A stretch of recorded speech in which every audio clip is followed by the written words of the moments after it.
Assalamu Walaikum. Hello friends, how are you? Welcome back to my new video. In this video, I am going to show you how to add integrals equation in word shortcut. Let's get started. Firstly, we have to open our document.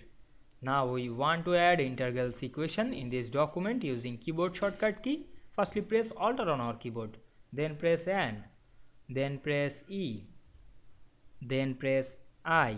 Now we can see we insert a blank equation box. Now we want to add more equation to this box. Again press Alt, then press J, E.